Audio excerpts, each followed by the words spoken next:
Eu nasci aqui. Esse lugar foi muito importante, né? Eu passei toda a minha vida, 48 anos aqui. Quando eu casei, vim morar aqui com a minha mãe, né? Então eu constituí a minha família, meu filho nasceu aqui, eu nasci aqui, né, também. Então isso é uma história mesmo de família, né? As melhores memórias da minha vida são deste lugar, né?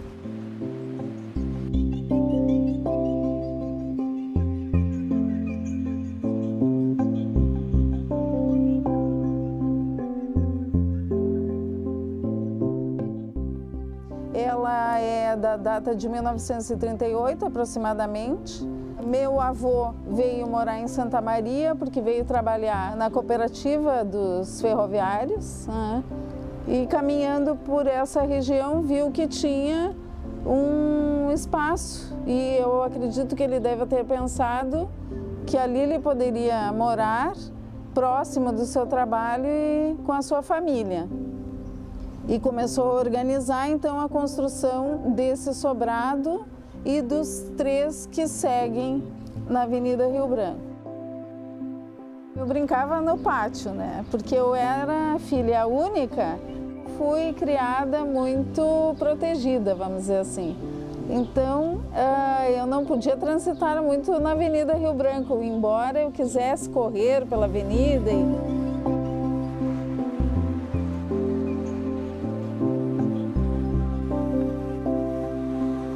A Rio Branco, ela é muito a fisionomia de Santa Maria, né?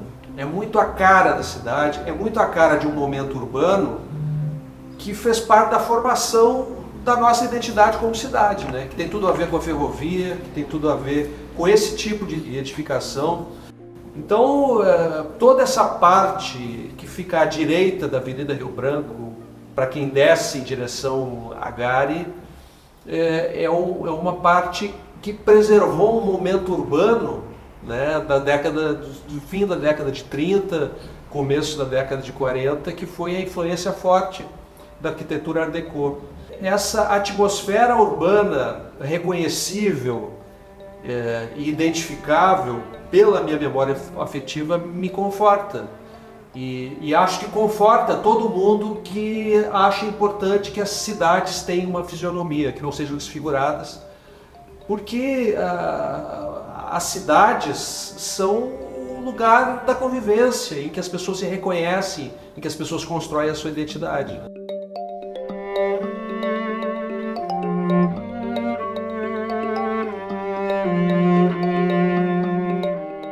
Quando nós falamos do contexto em que o Art Deco surgiu e se espalhou pelo mundo, nós temos que lembrar que nós estamos em meio a uma sociedade que está se industrializando desde o final do outro século XIX, e é a primeira vez que ocorre uma globalização pela questão do rádio, do cinema mesmo. Então as influências não eram mais somente locais. O que ocorre com o Art Deco é que ele foi um estilo que aconteceu muito simultaneamente, com uma linguagem muito igualitária em todo o mundo, desde da Europa, da França, que seria o centro de radiação, até chegar nos Estados Unidos. E dos Estados Unidos para a América Latina como uma grande expoente do Art Deco. Por quê? Porque era uma época de transição entre o rural e o urbano, de grande urbanização. Os Estados Unidos saíram fortalecidos da Segunda Grande Guerra, então era um estilo que se prestava àquela euforia do pós-guerra, a questão da modernização. E isso aconteceu, essa busca por um estilo digno que representasse uma ideia mais moderna, né, mas não chegando ainda no modernismo, que foi um movimento mais forte de total abnegação da ornamentação.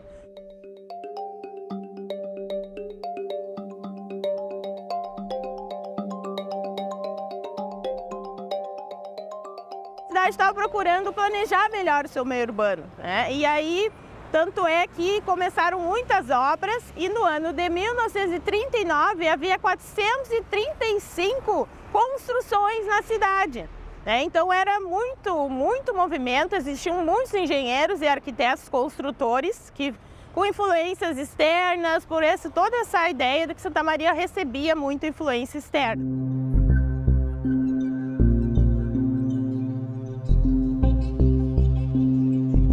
Das minhas memórias da infância, eu ainda vi algum movimento que era da aviação férrea, né? O final do movimento dos trens e dos passageiros, isto eu ainda presenciei. E depois isso foi diminuindo e acabou. Quando acabou a aviação férrea, o trânsito de passageiros, diminuiu muito o movimento aqui. E ficou sendo considerada uma região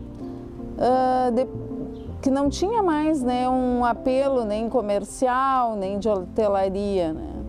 E acho que um pouco pela decadência econômica dessa região, pelo fato das pessoas não terem grana, né, para fazer novas edificações, isso acabou sendo preservado, né?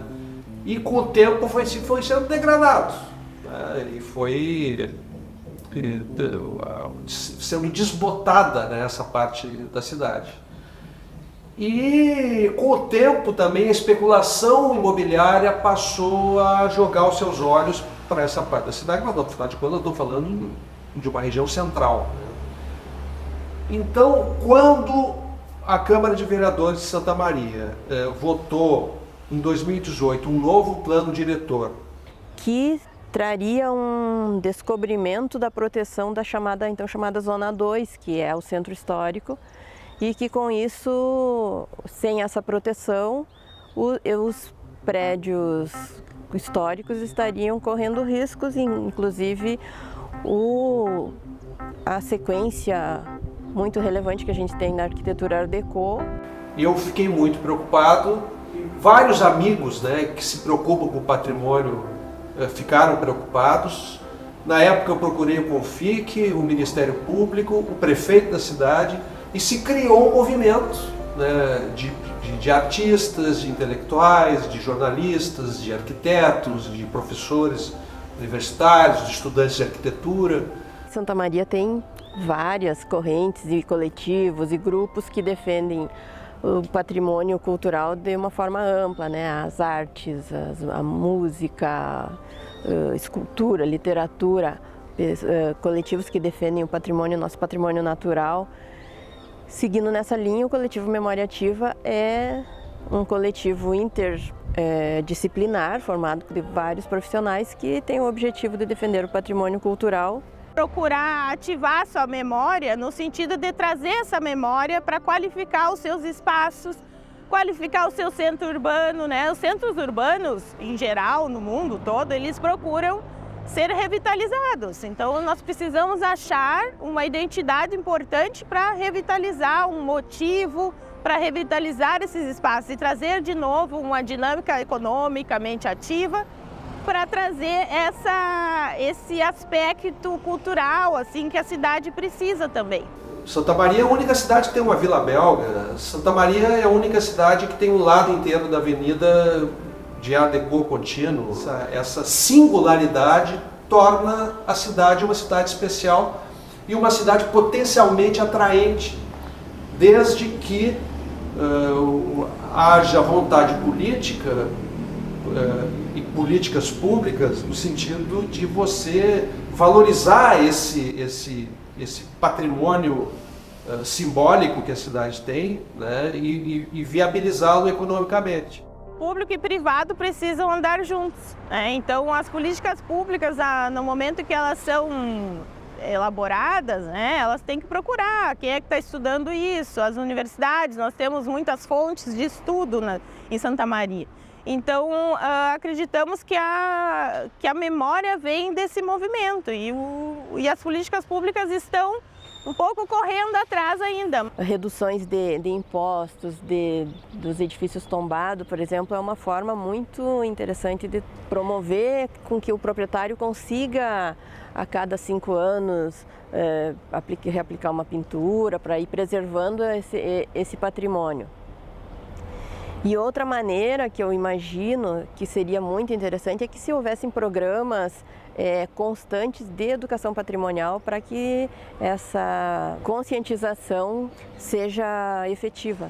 Nós começamos a pressionar tanto a Prefeitura quanto a Câmara de Vereadores, que acabou resultando na restauração de uma legislação de proteção a esse ambiente. No meio dessa confusão toda, existia um prédio à venda, que é o prédio 174 da Avenida Rio Branco, onde funcionou a sucursal do Correio do Povo nos anos 80. A minha condição de jornalista, a minha condição de militante do patrimônio cultural juntou as duas pontas e me fez fazer uma proposta, né? Acabei comprando esse prédio e iniciando o processo da restauração, que já está na sua etapa final.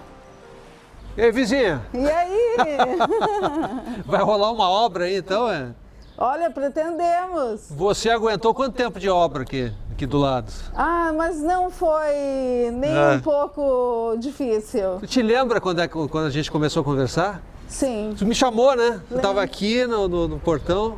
Lembra disso? Sim. Caminhamos pela Avenida Rio Branco depois. É isso aí. Que bom essa vizinhança, né? Pois que pena que eu não estive todo o tempo aqui contigo. Pois é, acabou te mudando, né? Sim. Quando eu saí daqui aos 48 anos, eu fui viver um outro momento da minha vida, né? E que os ciclos, eles precisam ser fechados, né? Mas não viveria nada diferente do que vivi com a minha família e da minha infância. Ficou uma história bonita, uma história de vida que o que eu sou, né, foi construído aqui mesmo, dos valores da minha família, né, de trabalho, de estudo, de valorização, de coisas simples da vida. A ideia de você derrubar isso aqui tudo e construir arranha-céus em que as pessoas se trancam dentro de casa como se tivessem medo da rua, né? É uma ideia de degradação urbana, né? De desumanização da cidade. Então, quando se fala em preservação desse momento urbano, não é que a gente queira ficar grudado a um passado que está superado. Ao contrário, é você olhar para frente, olhar para o futuro, pisando na tradição, né? Que é isso que constrói a cultura. A cultura, no seu sentido mais amplo, no sentido antropológico da maneira como as pessoas se identificam umas com as outras, tem a ver com isso, né? Tem a ver com a ideia de se sentir pertencendo a um lugar em que você se reconhece.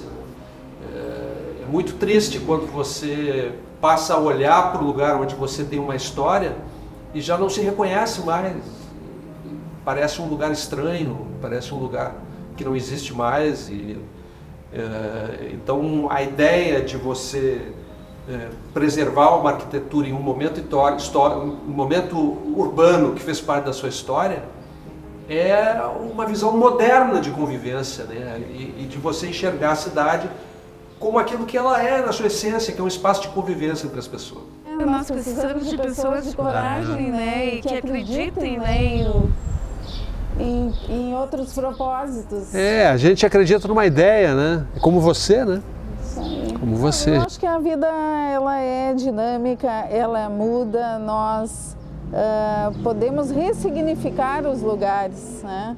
Acho que esse é o momento de ressignificar esse lugar, dar uma outra história para ela, para esta casa, se for um projeto social, né? Um projeto cultural.